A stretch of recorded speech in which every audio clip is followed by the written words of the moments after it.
Jungle.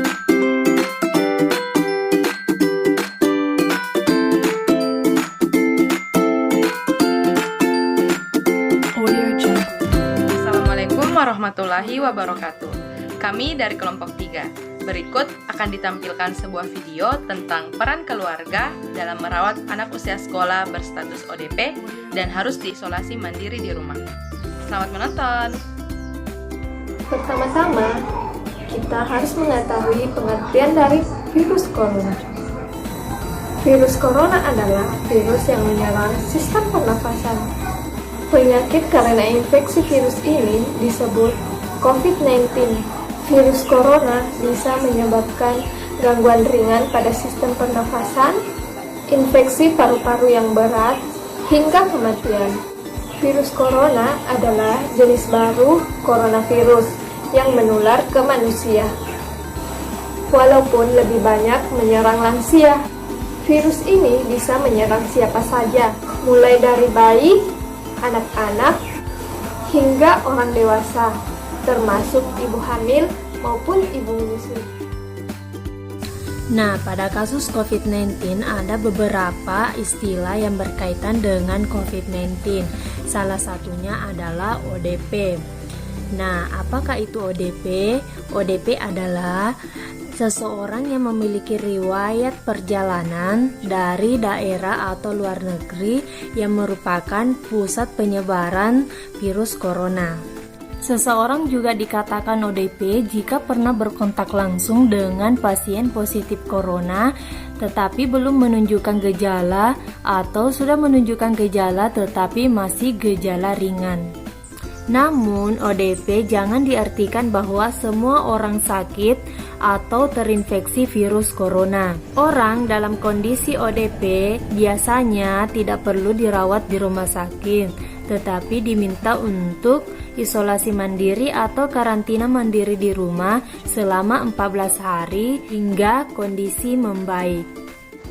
Karantina di rumah ialah di mana kita diminta untuk berdiam di rumah dan membatasi aktivitas atau interaksi fisik lainnya dengan orang yang lain.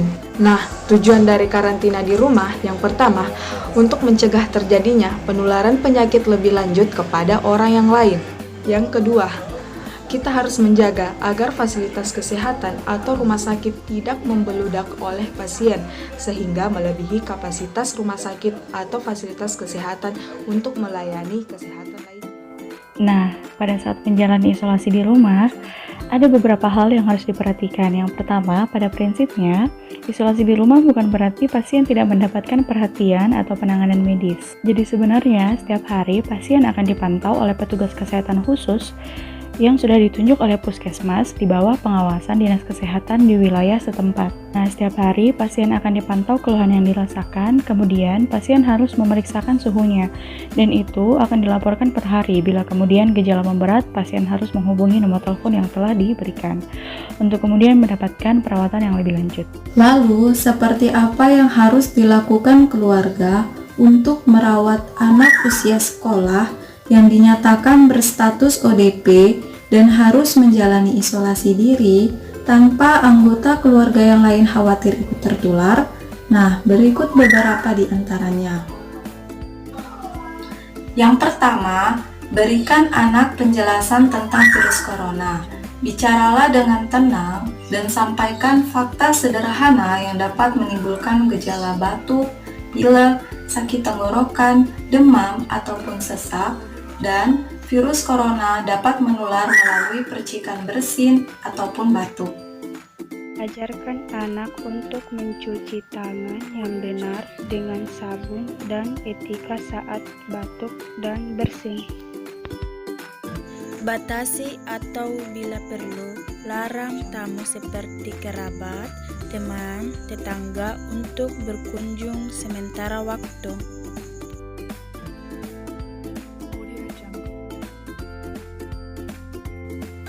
Anjurkan anak tetap di rumah dan tidak boleh keluar bermain.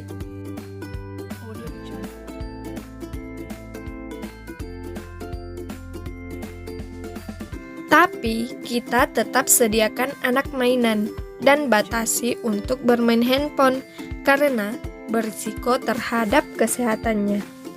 Jika kita memperbolehkan untuk bermain handphone, maka kita batasi 60 menit per hari.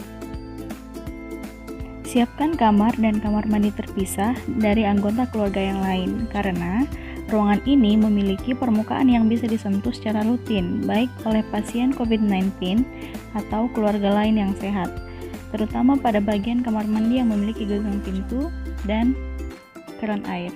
Anjurkan anak untuk tetap menggunakan masker selama isolasi. Berikan si anak masker wajah jika akan berdekatan dengan Anda atau keluarga Anda. Jaga jarak kurang lebih 1 meter dan pasien dan keluarga tetap wajib menggunakan masker saat berdekatan dengan pasien. Perbanyak ventilasi agar udara bisa keluar masuk. Karena virus corona sangat mudah menyebar melalui partikel-partikel di udara. Nah, selanjutnya terapkan perilaku hidup bersih dan sehat dengan mengkonsumsi makanan yang bergizi, menjaga kebersihan, dan sering mencuci tangan dengan sabun. Namun, saat Anda mengantarkan makanan kepada pasien, dianjurkan untuk meninggalkan nampan berisi makanan tersebut di dekat pintu. Mungkin terdengar kejam, tapi ini satu di antara cara terbaik untuk mencegah penularan virus ke anggota keluarga yang lain.